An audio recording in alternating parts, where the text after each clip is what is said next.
Welcome to Coffee with Grant and KZN Top Business. Thank you, Grant. Today we're sitting with Rowan, the Klerk from FD Centre. How did it all come about? And we can move on from there quickly. Okay.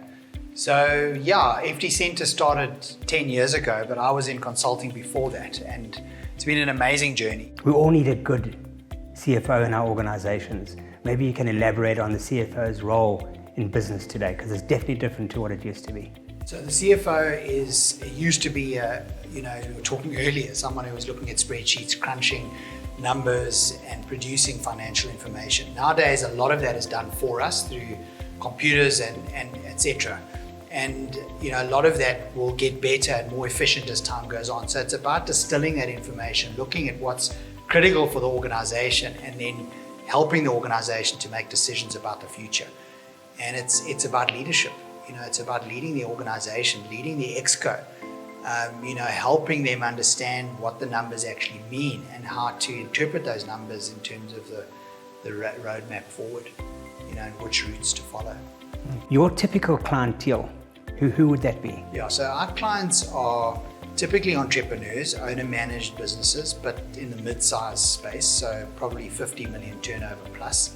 So guys that have cut their teeth in business, been around, learned some of the early kind of lessons in business and some of the knocks, and now are in a sort of scale-up phase or restructure phase. Something's going on, some change has happened, and they need stronger financial acumen in their business. But it's all around growth, scale, and really upscaling that business to take it to a different level. Or perhaps exiting the business, getting involved with a private equity or something like that. So there's normally quite a big change on the horizon.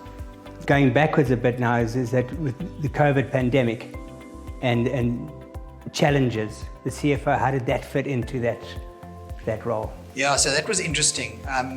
We weren't quite sure how that was going to play out, but as it's happened, all of our clients, most of them, except for the businesses that have hit really hard times, have stuck with us, and our relationships have really mattered in this time. And so what's happened is we've put together a little program called Survive, Revive, and Thrive Again. And so in the beginning of COVID, it was all about survival. How do we help these businesses survive? How do we protect cash? How do we just look at a plan that takes them through the first 4 months of this pandemic and the devastation it caused for the economy? The second part is more about rethinking, take 5, revive, rethink your organization, and then what do you need to do to adapt? Everybody's using the word pivot these days. How do you kind of channel the business to a different angle if it needs to be?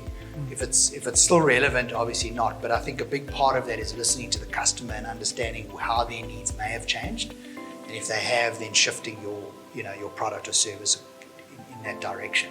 And then the last part is thriving again, becoming future-proofed so that your business can be sustainable and carry on again. And I think what I said was that we need to kind of be quite comfortable with that, because it's about being agile and adaptable and nimble, as a business, as individuals, so that we can move and shift with the changing times. And I think it's probably quite arrogant of us to expect that tomorrow might be a replication of today, and so on and so on. So when this kind of change happens, we get thrown off our little pedestal. But at the end of the day, change is there, and I think if we can just take it on board and listen to our customers more, listen to what's going on in the environment around us, we can adapt more easily to the changes.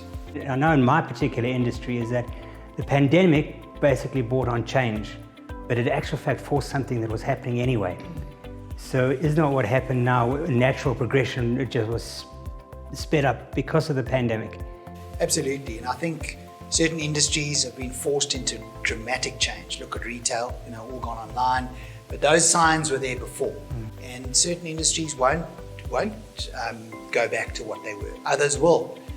Places like entertainment. A restaurant will be a restaurant, but it might have to provide a different experience at a different price. So I think everyone has had to be forced long and to look at this long and hard and understand where they are in the industry and what part of the value chain they play and how that industry is affected. So it always starts with a big picture, what's going on in the economy, then what's going on in my industry, and then how does that impact me as a business. So from an FD Centre point of view, you're in the ideal position to help people transform from one to the other and recognize the steps. Because we've got clients across an array of industries and different parts of the value chain in different industries, we can see a bigger picture. We can also consult quite widely so that when we do give advice, we're drawing off a big experience pool. We've got a presence in 20 countries around the world, so we draw on that international experience and local experience to provide the right input and right answers for our clients. The obvious question is, what advice would you give to companies and clients going forward?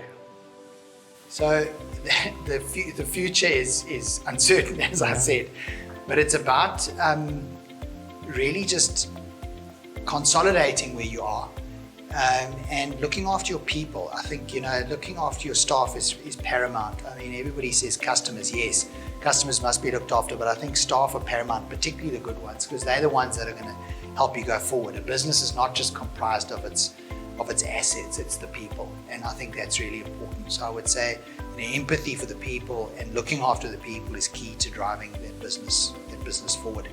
And then looking after the fundamentals in finance, good financial management, protecting your cash, making sure that the cash flow is sound going forward, and how that business model works needs to be quite robust. Looking after stakeholders just generally, your customer relationships, your supplier relationships, your shareholder relationships, but all of those are important in the ecosystem for the future of your business. So taking the short-term sort of selfish capitalist view would not be advisable from my perspective, as it might serve you in the short term, but it won't serve you in the medium to long term. So I would say we're going to emerge as a different society that looks after each other more and is more codependent as we go forward. So it goes back to how important is the CFO in business today? I think you're the best person to answer that. Yeah. So I would say the CFO is integral. He's part of that exco team, and he or she are giving advice, and a lot of people are looking, because finances are key to, at the moment, and to the future of driving the organization, and everybody's looking for funding on how they're going to fund their future growth. And so finance is plays a huge role in that. So I think the CFO will be looked to. And so the CFO needs to have other advisors and objective viewpoints that they have as well, that they're receiving from outside. And often, organizations like ourselves or other organizations can provide that advice to the CFO in practice as well, in business. As we say in our game, we've got 3 layers. We've got a business model we use called the 12 boxes, which has 3 layers to it: strategic, operational, and business support. And we say that if you're stuck in the operations and business support, you won't be valuable and needed into the future. You've got to be strategic. You've got to get into those boxes, because if you're not giving that kind of input and advice about the future and helping build a roadmap ahead in the future scenarios, you won't be valuable just delivering the operational, numbers and results, etc. Well, it's about making decisions. If you can't make good decisions, you're going to end up where? Yeah. Nowhere. So you're going to make bad decisions about your future, and you'll end up not successful. If you make good decisions from the information that's flowing, and you have good advice around you, and that information has been distilled, the simplicity at the end of complexity, and the boards are giving good advice, they'll make good decisions. If they're not, and I think that's what we do for smaller organizations. We're able to be there and give them that mini board that can make critical decisions, so they're much better equipped for the future, as big organizations should be. Where we are now in business, in the world economy as it is at the moment, you're the ideal person almost to partner with in business. So that's why drawing that golden thread between all of them, I thought it was important that we had this conversation.